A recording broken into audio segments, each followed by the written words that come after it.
So hopefully we have everybody on board now, and welcome to our webinar this morning, Safeguarding You and Your Business's Financial Future.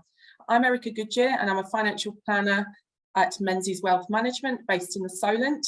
And I'm very pleased to have my colleague with me today, Georgina Davis, who is a Senior Valuations Manager from Menzies LLP.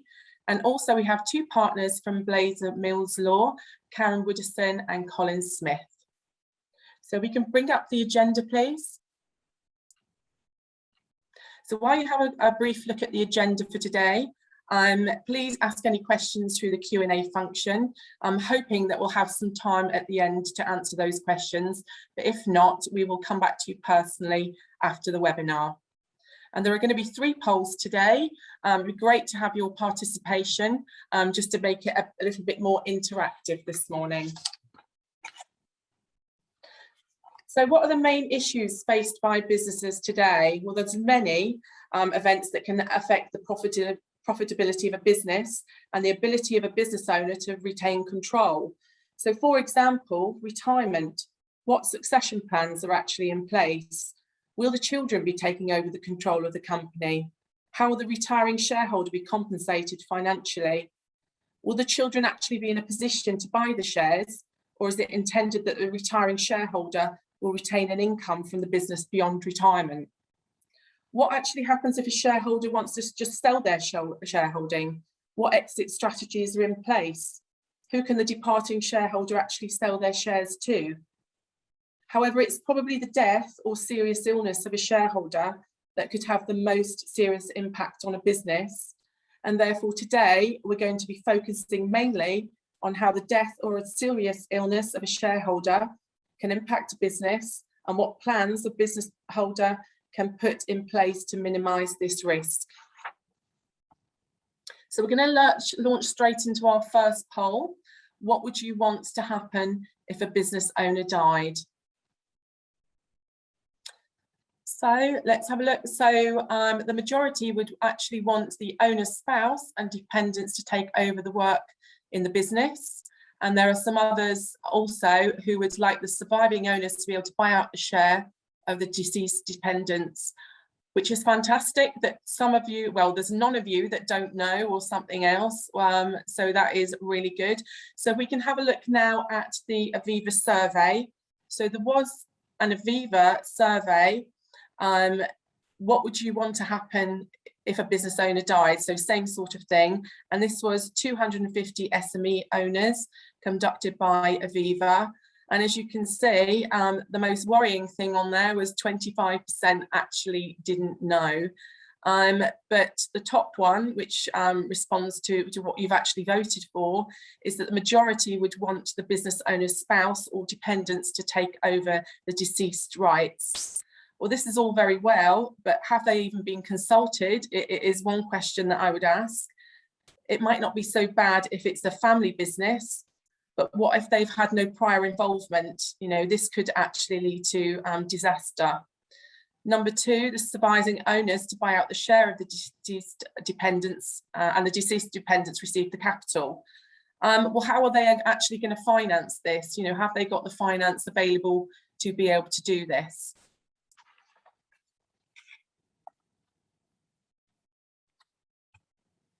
So what are some of the potential problems following the death of a shareholder or partner?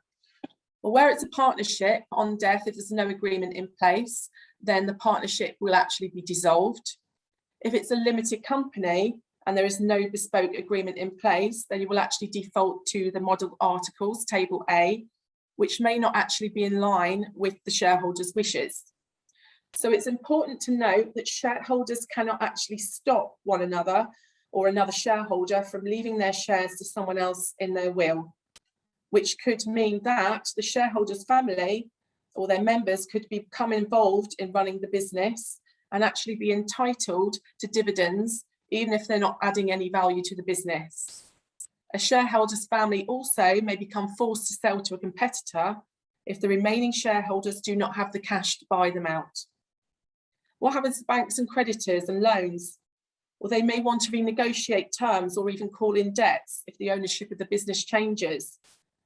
and they may lose confidence in the ability of the company to be able to make those loan repayments. And this could place huge pressure or financial pressure on the company.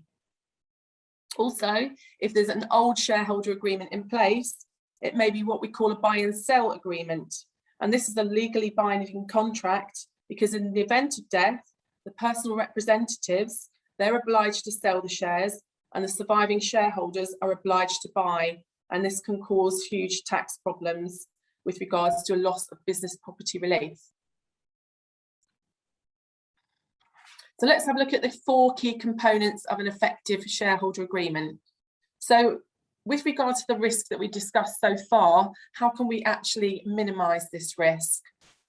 Well, what we hope to do is to have a sound shareholder agreement in place, making it watertight. And we think this is made up effectively of 4 elements, which we will now be discussing in more detail. So we're going to take you through each of the elements, and we're going to start off with George, who's going to talk about company valuations. Hi everyone, as Erica mentioned, I'm Georgina Davis. I'm a Senior Valuations Manager here at Menzies. So I'm just going to run through the types of valuations that we do at Menzies. Just go to the next slide, please.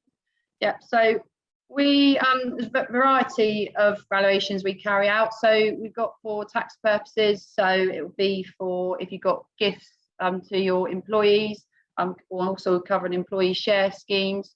Also for inheritance tax purposes, maybe if you're making a lifetime gift to family, and also upon death, so for probate purposes.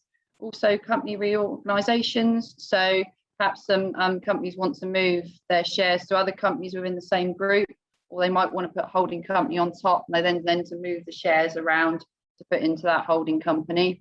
Also on divorce proceedings, disputes between shareholders, and acting as either a joint or a single expert in those valuations, and also for shareholders. So this will be as part of the articles and shareholders agreement. So it include buybacks, maybe on a shareholder departure, either through death or if they're leaving employment with that company.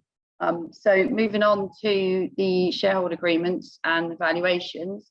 So in the articles or shareholder agreement, mainly in the shareholder agreement, you may find the valuation clauses.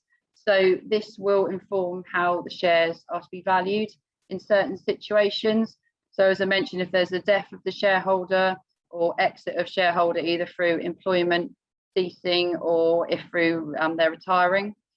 So that they'll be in there to tell you how the company wants the shares to be valued on those purposes. And also then it should also have, if that can't be agreed, then an independent valuer will be brought in. So the valuer would be brought in as an expert. The intention there is that the valuer is not an arbitrator, but is brought in to provide their expert opinion.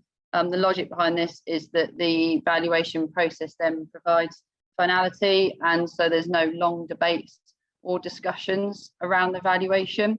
So they provide their expert opinion and also follow the process that would be set out in those clauses. Now, the clauses may mention a couple of main methods to follow through. So there'll be either market value. So that's if it's what the estimated amount the shares would get on exchange between a willing buyer and seller in an arm's length transaction. And these will tend to include minority discounts depending on the percentage of the shares hold, and also discounts for the restrictions on the shares.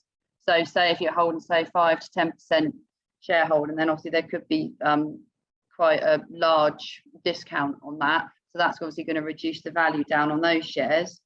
But a lot of the time we do find that the fair value is mentioned. There's no specific definition of this, but it tends to allow discretion to the valuer to be fair to both parties. So what will happen is the value will be applied consistently across all shareholdings, whether someone owns 5% or 50%. So there'll be no big discounts as you'll get looking at the market value. So you can see that there could be a big difference between each method. So you do need to make sure you've got the correct clauses in your shareholders agreement for that. So moving on to implications and actions. What if no valuation clauses are inserted into the shareholders agreement? So that would mean that there'll be no set way on how the shares are to be valued in the different circumstances.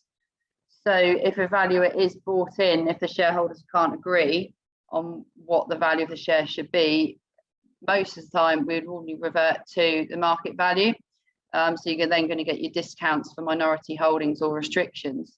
And the company may not want that, or it may not be fair to every party. So you can see that you could end up with some problems and maybe disputes over what the value is. And at that point, they may have to bring in someone else as well. So it's going to be more costly to the company. So even if you do have clauses inserted into your shareholders agreement, you can have problems if they either been poorly drafted or they've not been updated. So again, as with if you haven't got the clauses, may cause problems there of being fair between the parties. So when the clauses were originally inserted, the company then may have been at a different place between when it is now.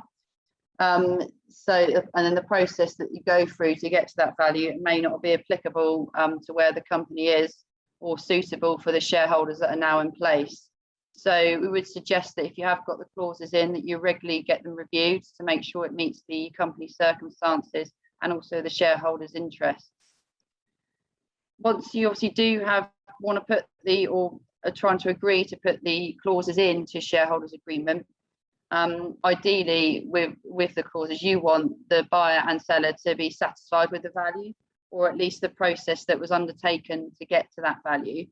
So this can be achieved by the parties seeking to reach agreement on as many aspects on a future share transaction as possible, including the process to be followed and relevant to the circumstances. So you may have different clauses for different scenarios. Say if you've got maybe a dissenting shareholder, they may not get as much value when they leave as someone that's been, say, a good leaver.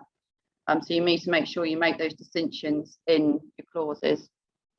And as already mentioned, we'd suggest that the clauses are reviewed.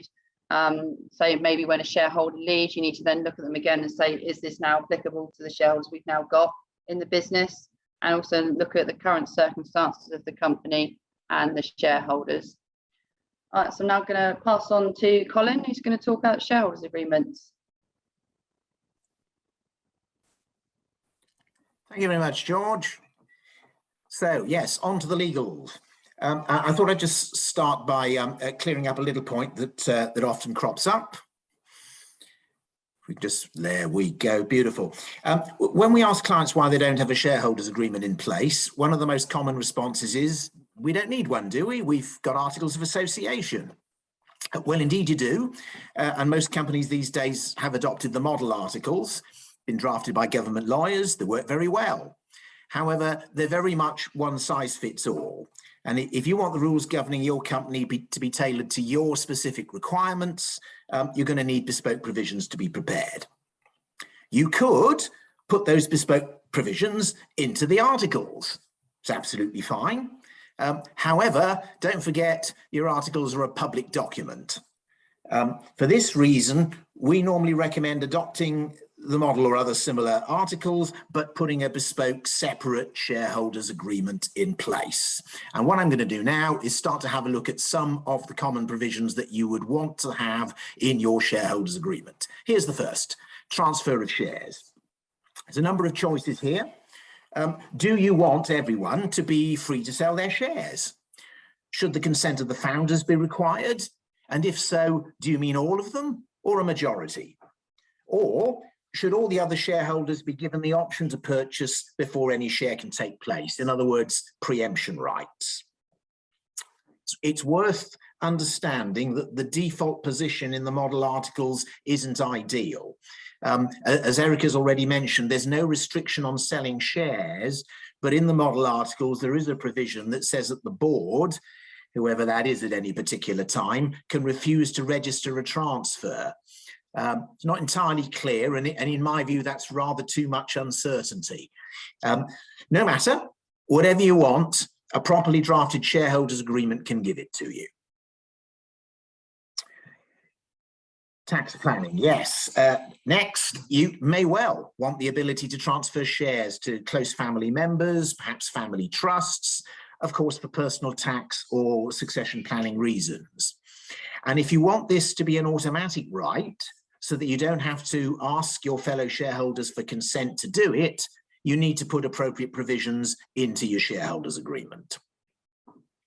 Now, this is also where I'm going to mention that if you take out the mutual life insurance policies that other speakers have talked about and are going to talk about today, in order to ensure that monies are available to buy out the estate of any deceased shareholder, you need to put together a cross option. That's put and call options for the various shareholders, and this can either be a freestanding agreement, or, which is more common, you can put those cross option provisions into your shareholders agreement. Moving on. Yes, what do you do when somebody leaves? If a shareholder resigns as a director, if they resign their employment, or perhaps they just stop working in the business, would you be comfortable for them to keep their shares? Well, if you would, great. If not, you're going to need some compulsory purchase provisions. These provisions will also need to set out how the shares are to be valued. And as one aspect of that that's already been alluded to is perhaps there are some circumstances where you wouldn't be happy with the exiting shareholder receiving full value for their shares. Maybe it's gross misconduct, bringing the company into disrepute. Are they going to compete with you? And if so, you might want to consider some bad leaver clauses to trigger a reduced sale price for their shares. Control is another important point. It's not strictly related to future planning, but a pretty important point nonetheless. The default position, if you've got no agreement, is that the management of a company is delegated to the board. There are a few major decisions that require shareholder resolutions to be passed, but by and large, the board have discretion. Now, that might be fine, but it does kind of depend who's on the board. And you may want to consider protecting your position as a founder. It's fairly important, even if we're talking about a 50-50 company with just two main shareholders. Inevitably, division of labor, divergence of roles, problems can arise. But it's absolutely crucial if you're going to widen the shareholder base by inviting in investors or giving shares to employees, and you end up having minority shareholders. Absolutely crucial to make sure that that doesn't alter the balance of the company and mean that things can happen that you wouldn't want to. Protecting against competition. Now, if you look at some of the things up on this slide, you might ask, why do I want to include confidentiality clauses and restrictive covenants in my shareholders agreement? That's a good question. And there's a couple of good answers. Now, of course, if your shareholders are also employees, they will have, I hope, suitable provisions in their employment contracts. But the fact is that the courts are a lot more willing to enforce the same and even stronger protections in a shareholders agreement. And the reason for this is courts still have a somewhat old-fashioned view. Shareholders agreements are seen as being between equals, or else the employment relationship is still considered to be unequal. So you're going to get a lot more bang for your buck by putting the provisions in here. And secondly, of course, if the shareholders are not employees or directors, then your shareholders agreement's the only show in town. It's the only tool that you've got to prevent shareholders from competing with the businesses they leave, or indeed investing in a competitor. Now, we've talked about a number of different scenarios for people exiting the business, but one we haven't talked about yet is, of course, the end game might be selling the company, you know, and everybody retiring on the proceeds or whatever they want to do with it, starting up a new one. Now here, if this is at all a consideration, if there are going to be minority shareholders, you need to make sure they can't block a sale. It's very easy to do. You just need to make sure that drag-along clauses are put into your shareholders agreement. That will make sure that if the majority want to sell, they can compel everybody to join the sale. Tag-along is the reverse. It's giving the minority shareholders the same right in return, that if they want to, they can join a sale by the majority. So, summary. Do I need a shareholders agreement? Well, if you're never going to fall out with your fellow shareholders, if you'd be happy with a stranger buying your co-shareholders' shares, if you've got no intention of growing or selling the business, if you don't have any minority shareholders and you're not going to have any, if you don't care if someone leaves and sets up in competition against you, and if you'll never need to borrow money, then you're not going to need a shareholders agreement. However, if any of those things may not be the case, I think you'd be strongly advised to put one in place. That's me done. Over to Karen. Lovely, thanks Colin. Morning everyone. I'm going to take a look at business powers of attorney this morning and how they could be a useful addition to any corporate strategy. Most people are aware of lasting powers of attorney already. These are legal documents which allow an individual or individuals, referred to as your attorneys, to manage your affairs. You can appoint your attorneys to either manage your property and financial affairs or health and welfare decisions. A business power of attorney is a useful document which allows a business owner to appoint an attorney or attorneys to make decisions in the best interests of the organisation should the owner become mentally incapacitated, is abroad on holiday or business, or has had an accident and does not have the capabilities to make a decision. Business lasting powers of attorney can be useful for sole traders, limited liability partnerships, traditional partnerships and directors, and I'll mention particular issues in relation to each of those further on. You can have more than one power of attorney in existence at any time, and so a donor may choose to have one LPA for personal affairs and one for business decisions.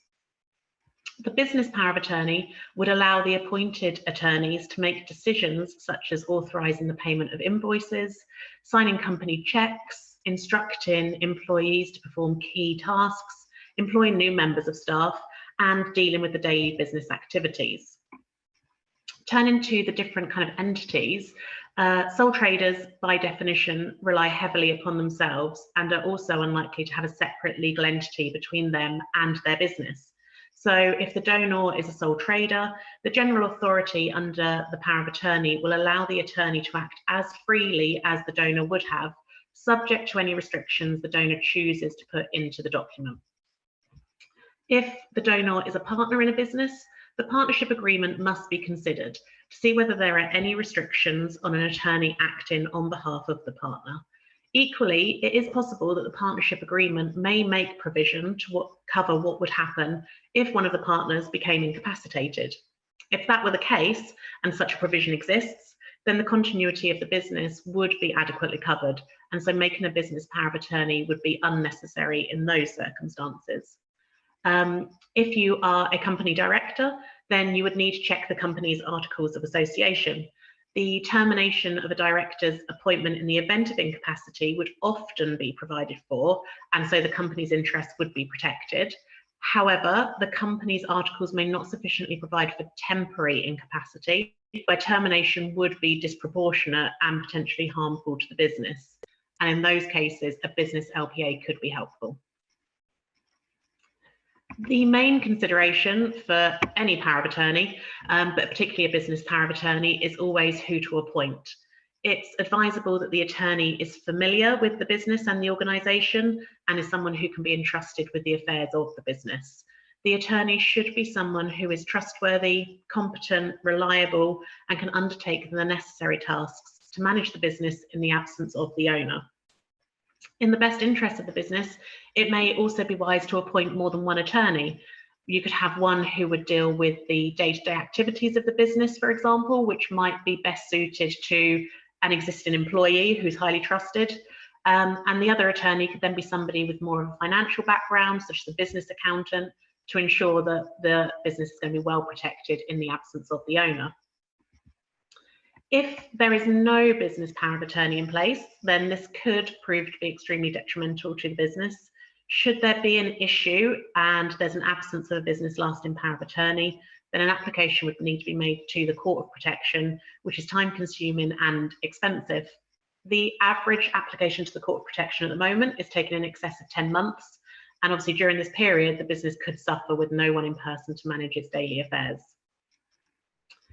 A business LPA can allow someone to take over the reins as soon as they're required with minimal disruption or delay to staff, customers, or everyday business operations.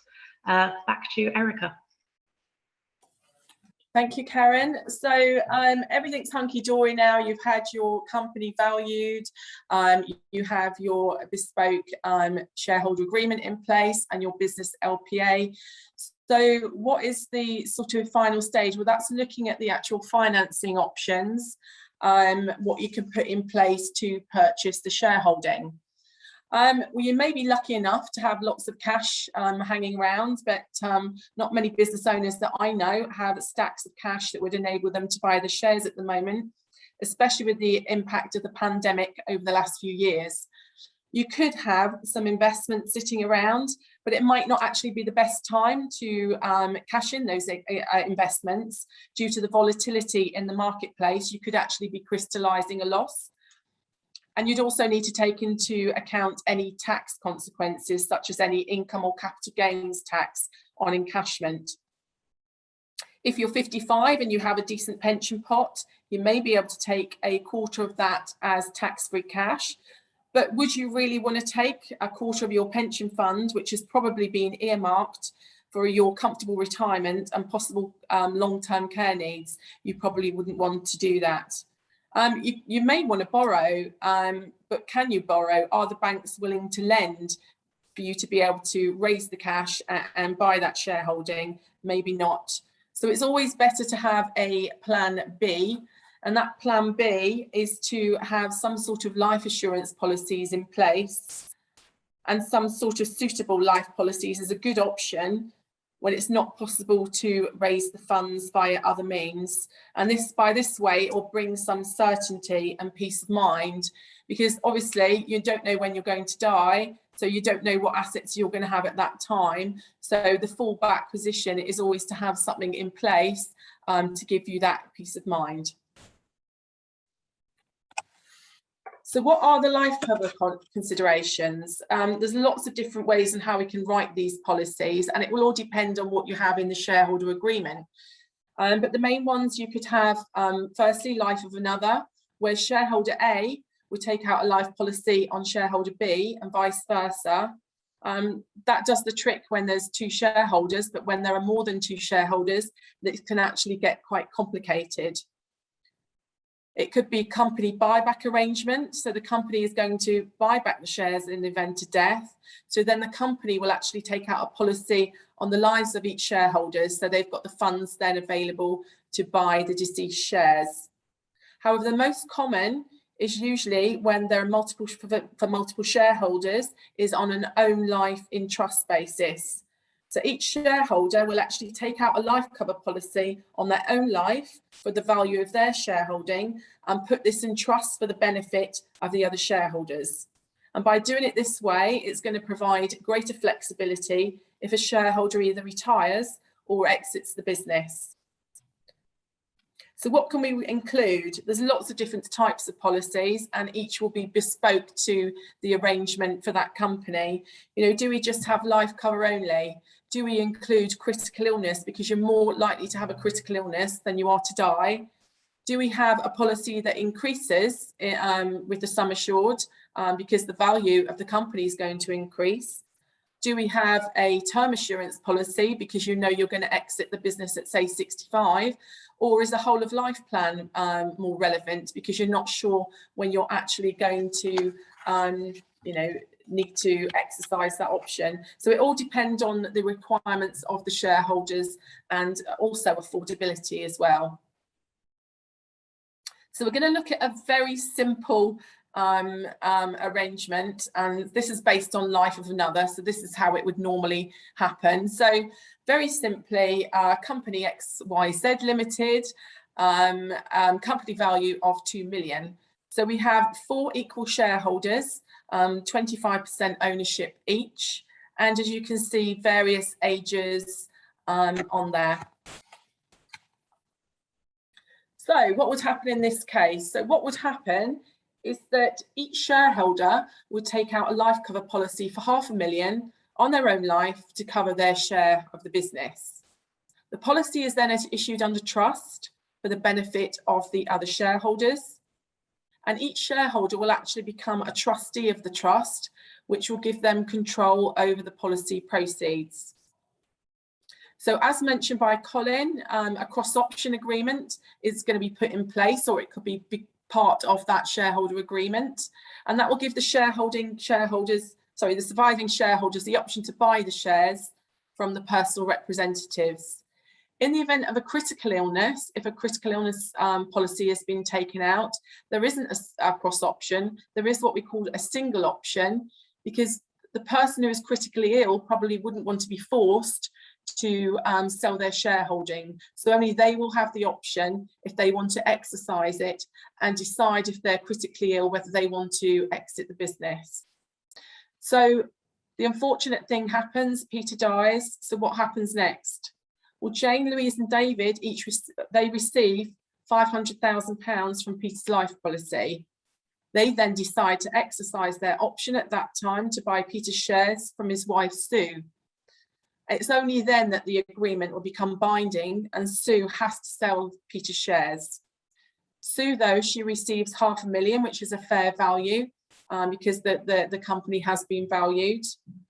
So then Jane, Louise and David will then own a third of the company each, and more importantly, they've retained control of that company. So let's have a look at what this will cost. So this shows the monthly premiums based on £500,000 worth of cover each, and it's term assurance to the age of 65. So as you can see, for example, for Jane, who's age 37, who's a non-smoker, for £500,000 to age 65, that would cost £28 a month. If they decide to include a critical illness policy within that, then you're looking at £209. And yes, that does jump up quite significantly. But as I said earlier, you're more likely to have a critical illness, heart attack, stroke, than you are to die. So that's why the premiums are bumped up. So these policies are based on the fact that these individuals are fit and healthy.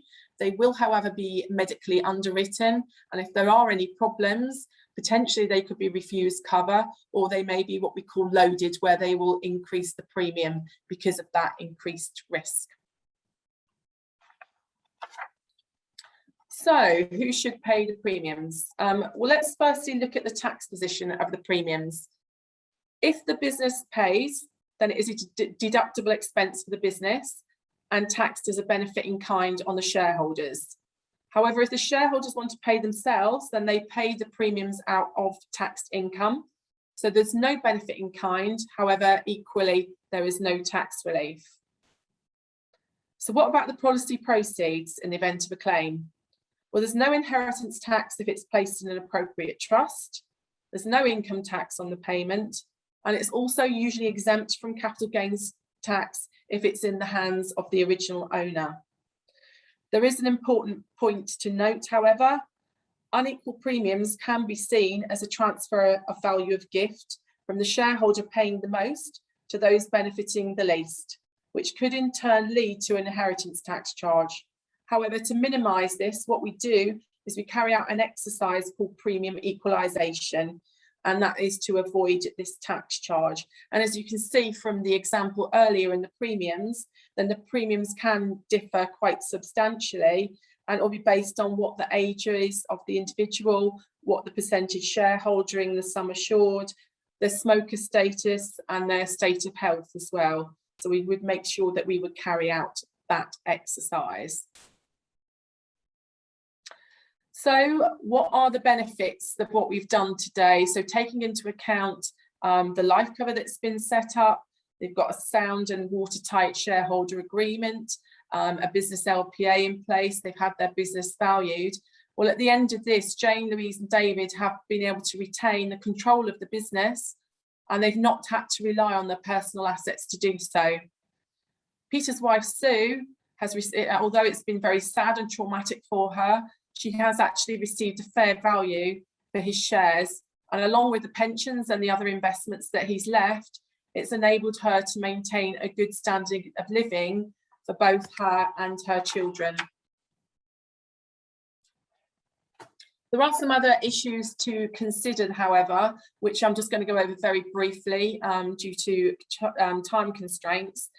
So in addition to the shareholder agreement, it's also very important to look at the impact on death or serious illness to other key individuals within the business. So not necessarily just the shareholders, but those are, for example, our top salespeople within the business, or those with technical skills or specialist knowledge. So in this instance, a company could look at taking out a life cover policy on what we call the key people within the business, to compensate for any loss of profits, or even recruit a replacement in the event of serious illness or death. Equally, for the company, it might struggle to actually pay any loans that are outstanding in the death of an individual. So it could be a shareholder, or it could be a key person who dies or becomes seriously ill. So the business could also consider taking out a loan protection. So it's another life or critical illness policy that they would take out on individuals to pay out, that would pay out a sum that would be sufficient to pay off those loans. But if you want any further information about this, then obviously we'll be pleased to provide that for you. So apologies, that was a sort of quick run through of key person and loan protection. So we'd like to move to our next poll. After hearing all of this today, do you feel that your agreements and what have you put in place already are actually watertight? So it's great, as I can see that 17% of you have said yes, that's fantastic. 50% of you have said no, and 33% of you are unsure. So obviously, after hearing today, you've got the different specialists on the panel. And for those of you who said no or are unsure, please feel free to contact any of us with questions afterwards, or to have a chat with your local Menzies contact, and they can put you in contact with us. So now, the second poll 3, apologies. What would you like to understand more about? So following on from that, we'd be interested in to see what you'd like to understand more about from us. So the majority would like to find out about company valuations and also about shareholder agreements. So that's fantastic. So we will be getting back to you after the webinar on those areas. So with regards to some key takeaways, I would start off by saying, really, for myself, have a look at your agreements, have a look at what you've got in place, and really think through what would happen in the event of death or illness of a shareholder within your company, and also the impact on your family.